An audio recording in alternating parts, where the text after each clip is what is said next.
নাই, গরম লাগছে বাবাজি। এই তো একটু পরেই রান্না কমপ্লিট হবে, তারপরে তোমাকে থালা ভর্তি করে খেতে দিব। দেখো জামাই বাবা জীবন, একটাও যেন খাওয়া নষ্ট না হয়, বুঝলে? আজকে তোমার জন্যই সব কিছু আয়োজন করা হয়েছে। তার মধ্যে তুমি আমার 10টা না 5টা না, একটা মাত্র আদরের বাবা জীবন। জামাই বলে কথা, তোমার জন্য আমি যদি অষ্টপদ নাই করতে পারি তাহলে আমি কিসের শাশুড়ি মা? না না শাশুড়ি মা, পাখা লাগবে না। আমি বসে বসে ভাবছি এত খাওয়ার কি করে খাবো। আমি এত খাওয়ার একা কি খেতে পারবো নাকি? আর আপনি যেইভাবে বলছেন যে এতগুলো রান্না করেছেন আমার জন্য, আর একটু হালকা ফুলকা রান্না হলেই ভালো হতো। আর আপনার কি বা দরকার ছিল এত কষ্ট করে রান্না করার? আমি আপনি যা খাওয়াতেন সেটাতেই আমি খুশি মনে। এই যে বলো জামাই, তুমি হালকা খাবে? তুমি হাসিও না তো। তুমি কি আমার মান সম্মান ডুবিয়ে খাবে নাকি? মাছের মুড়ো দিয়ে ডাল, মাংস, দই, মিষ্টি, এলাহি ব্যাপার। জামাই বলে কথা, জামাইকে কি আর হালকা ফুলকা খাওয়ার দেওয়া যায় নাকি? আমি বাপু আমার জামাইয়ের সাথে এরকম করতে পারবো না। আমার তো একটি মাত্রই জামাই না, তার জন্য আমি চেষ্টা করব হাজার রকমের পদ রান্না করার। আরে শাশুড়ি মা, আমি কি আপনার শুধু জামাই নাকি? আমি আপনার নিজের ছেলের মতন। আপনার সম্মান কেন নষ্ট হবে? আর আমি কি লোককে ঢাকঢোল পিটিয়ে বলবো নাকি যে শাশুড়ি মা আমার জন্য হালকা রান্না করেছে? আমিই তো বলেছি আপনাকে হালকা রান্না করতে, কারণ আমার পেটের অবস্থা আবার বেশি একটা ভালো না। তাই ভাবলাম এত কিছু খেলে আবার যদি পেট খারাপ হয়ে যায়। এই নাও বাবা জীবন, ইলিশ মাছের মাথাটা খাও তো, বেশ ভালো জানো তো। বাজারে সব থেকে দামি আর বড় ইলিশ মাছটা নিয়ে আসছি। আমি ভাবলাম আমার জামাইকে ইলিশ মাছের মাথা দিব না, সেটা তো হয় না। খেতে বড় স্বাদ হবে, বুঝলে? খেয়ে দেখো ইলিশ মাছের মাথাটা কেমন হয়েছে। আর ইলিশ মাছটাও সেই বড় সাইজের, বুঝলে বাবা জীবন? শাশুড়ি মা, আমার থালে 4টে মাছ আছে, আমি আর কোথায় রাখবো বুঝে উঠতে পারছি না। থাল তো পুরো ভরে গেছে। আর ইলিশ মাছের মাথাটাই বা কি করে খাবো? এত কি খাওয়া যায় নাকি বলেন তো? আপনারাও পাগলের মতন করছেন জামাইকে খাওয়ানোর জন্য।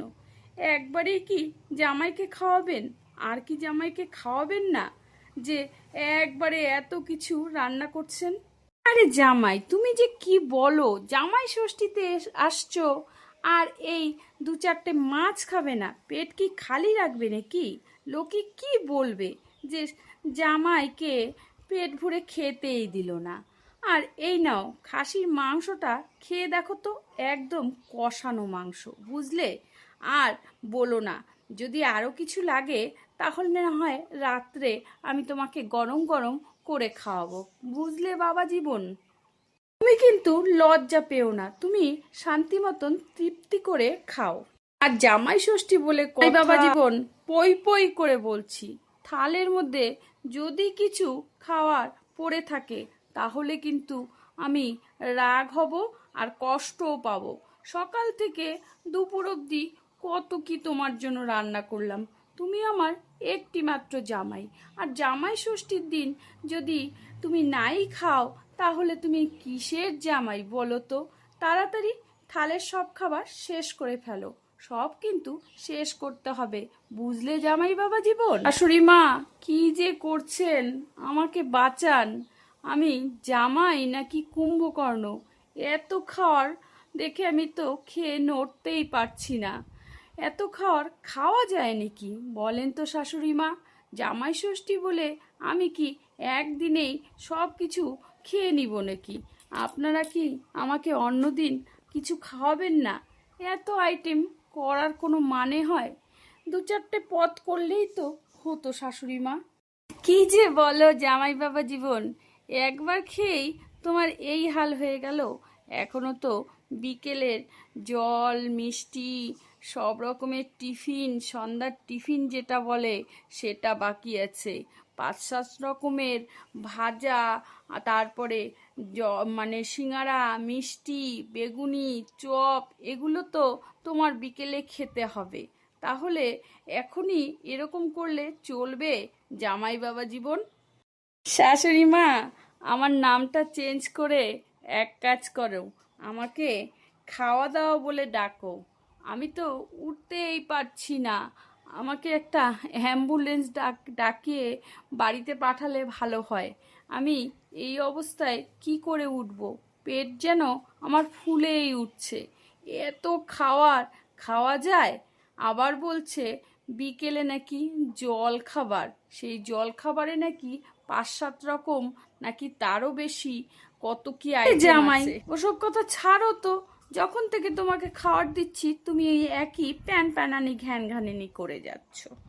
এই তো দুটো রসগোল্লা, একটু পায়েস, একটু সন্দেশ, এটা খেলেই তুমি দেখো শান্তি পাবে। খাওয়ার পরে মিষ্টি মুখ যদি না করা হয় তাহলে আমরা কিসের বাঙালি আর কিসের জামাই ষষ্ঠী? এই জন্য তুমি একটু এটা খেয়ে নাও, শান্তি পাবে, বুঝলে জামাই বাবা জীবন?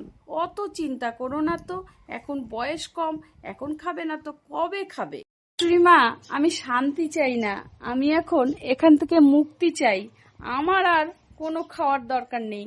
আমার মনে হয় 5 বছরের জামাই ষষ্ঠীর খাওয়া আপনি আমাকে একবারেই খাইয়ে দিলেন। এত খাওয়া যায় নাকি বলেন তো শাশুড়ি মা? এই জন্য আমি এখন এখান থেকে পালাতে পারলেই বাঁচি। আমি আর কিচ্ছুটি মুখে দিতে পারবো না, না হলে আমার অবস্থা খুব খারাপ হয়ে যাবে। এখন আমি দুগ্গা দুগ্গা করে এখান থেকে যেতে পারলে বেঁচে যাই।